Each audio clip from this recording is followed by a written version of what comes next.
have successfully set up the VTX or video transmitter, and I'm gonna plug it in to show you the different indicators. On the VTX, you'll see there are two blinking lights. One is a red light and the other blue, and these are indicators that the VTX is already programmed and ready to go. On the other side, there is a blinking red light. This is coming from the receiver, and basically it's just telling me that there is no transmitter signal, or the transmitter is off. That's why it's blinking. Okay, so this is our next attempt at binding. So this one's a little different. You have to put this down. Okay, turn it on. Hold. You see it? Yeah. Okay. Sky. Control warning. Press N key. Okay. Let's go to the menu. Press this one. Page. Okay, now we have to go to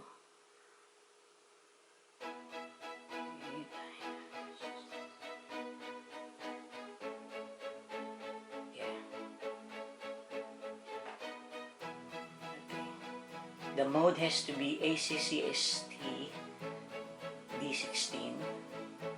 This is channel 1 to 16. Receiver number 1, and we're gonna bind. Press enter.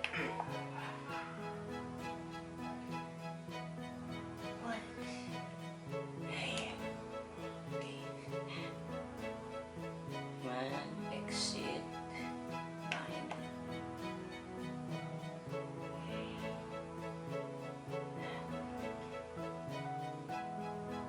One to 8 telemetry on. Okay, so I'm gonna, oops. Alright, I'm gonna push this button now. Wait. Okay, now.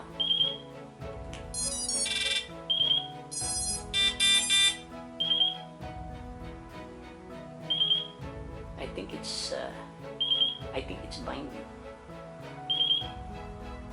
The red light will flash. That's what it says here, right? The on the receiver will flash. It's binding. Okay, so let's go ahead and take this. Okay, which one do I turn off first? This one. So turn off both the transmitter and receiver, I guess. Okay, and then press. Okay, there you go. So now it should be done.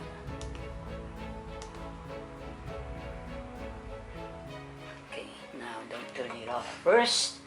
You'll turn it back on. It should turn green.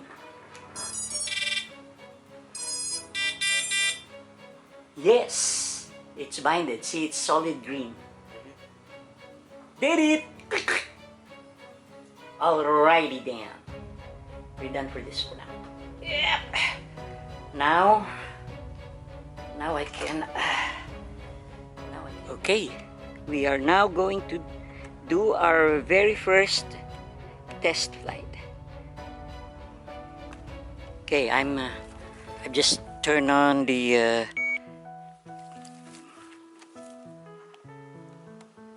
Okay. Here we go. I'm arming it. Okay.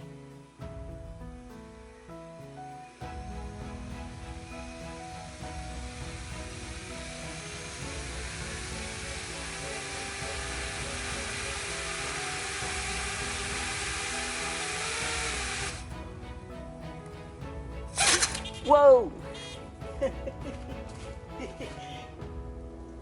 Push the wrong button. Oh.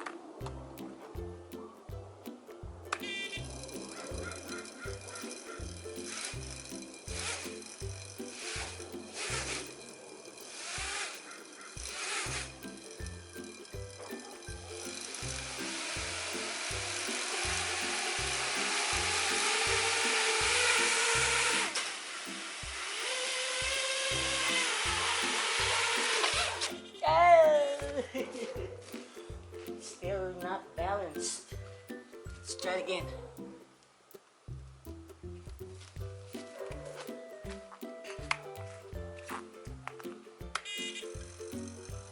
Oops.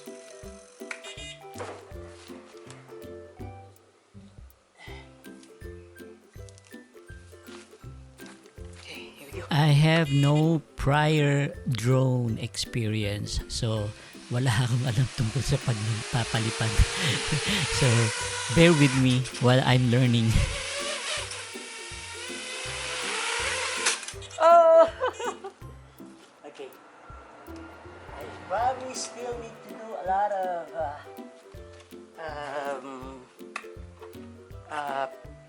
PID tuning.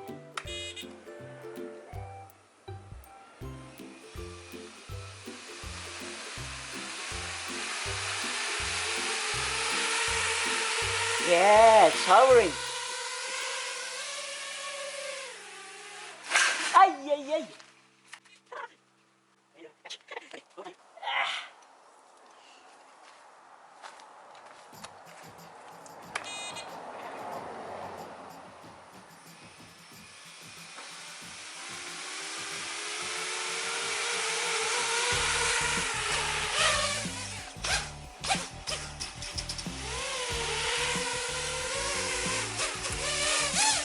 Oh, shit.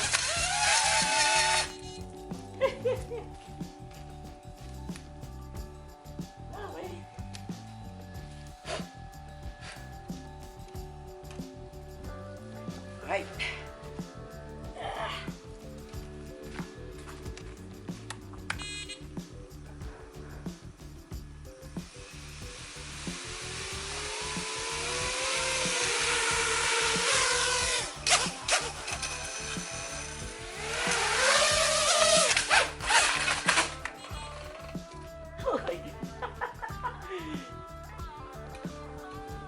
So this initial test flight, I guess I can say it's a fail.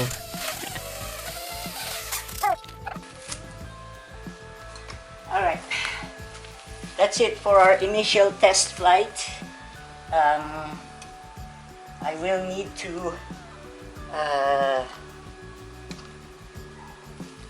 to fine-tune this some more. Okay, close it off. There you go. And turn this off. Yeah. Okay mga katropa, this is going to be our second test flight. I'm gonna set it up now.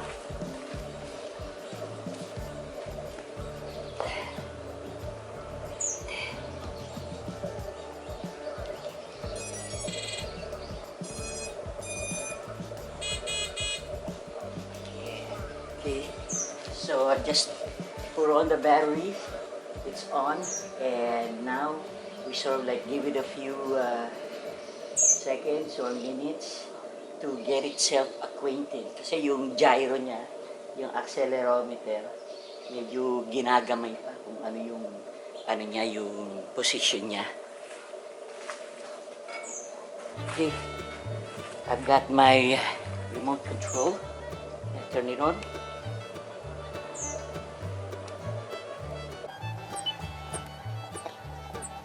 On the second test flight, the drone is not arming, so something is wrong here.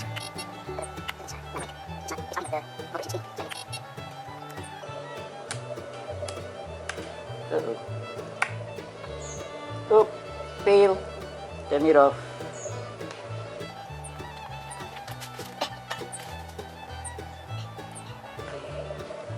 Gotta find out why now. Okay, back to the drawing boards. Wala na yata katapusan to ah.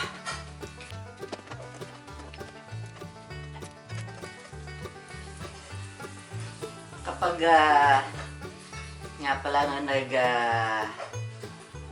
i-install or reinstall ng propellers, meron pong pagkakaiba yung itong tornilyo na kinakabatan na ito, iba kesa dito dito naman sa kabila. Ito, iba ang ikot ba. So itong isang to, itong nasa likod sa kanan, ano to clockwise ang ikot nito kung clockwise ang ikot niya, ibig sabihin yung kanyang tighten, yung pag nag-iiklim ng tornilyo, ganito. Ibig sabihin counterclockwise ang higpit. So baliktad do sa yung ordinary na mga tornilyo, clockwise ang mahigpit, counterclockwise ang paluwag. Pero itong isang to, ang kanyang pahigpit, yung pahigpit niya ay counterclockwise, ang paluwag ay clockwise. So baliktad. So ayan. So kaya importante yung may kulay para matandaan nyo, kasi ito ang kulay ng nut itim, ito naman ang kulay ng nut pula. So tatandaan ko lang na ang itim yun yung clockwise, kaya ang paluwag nito pabaliktad. So just for your information. Ngayon, merong mas magagandang klase mga motor na nabibili, mas mas specialized. Mas maganda yon, meron lang lock siya, ipupush mo lang yung button na gano'n doon sa gitna, tapos ikot mo ng konti, tanggal na yung ito naman, ang paikot niya dito sa kabilang to, naman yung orthodox o yung regular na way, yung clockwise pahigpit, counterclockwise ang paluwag, di ba? So, ang ginagawa ko lang, arrange ko lang yung ganyan para hindi ko makalimutan. Pero siyempre, double check ko rin pag kinakabit ko.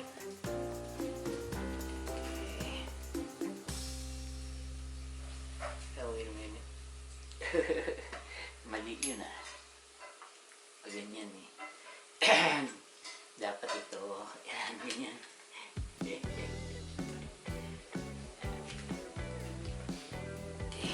Itong pa-item, so clockwise ang pahigpit, counterclockwise ang counterclockwise ang pit, so clockwise ang paluwag.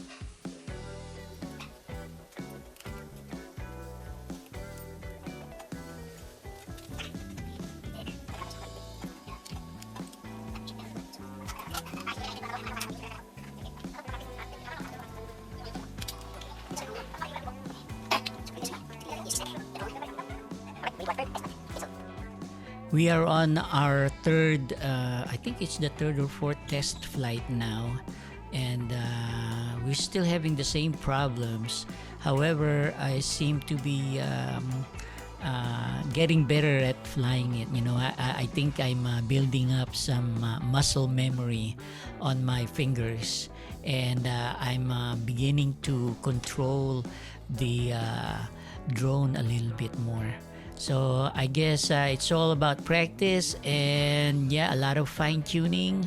Right now, I just couldn't fly it well enough. Farron is doing way better job than I am right now. Okay, only after a few flights, ang dami ng diferensya tulad nitong mga propellers mga liko-liko. So, buti na lang. Parang bakal siya na ibabalik. Ito rin. Tiklop na So, dapat marami kayong yung mga propellers, dapat marami kayong yung stock, yung reserve, para kung may masisira, mapapalitan nyo kagad.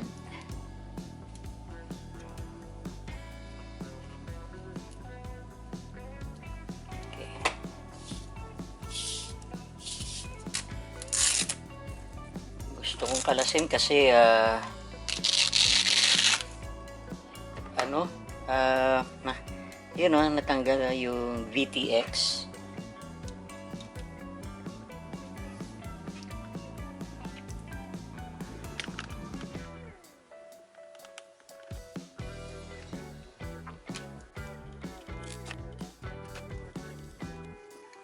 Ang dami kaagad alikabok. Puno kaagad siya ng alikabok.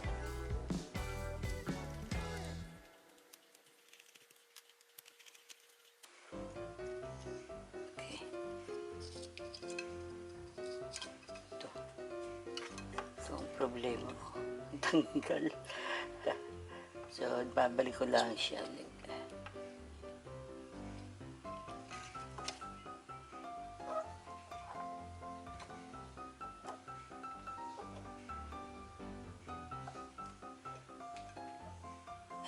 Ito, ayusin ko to, natanggal eh.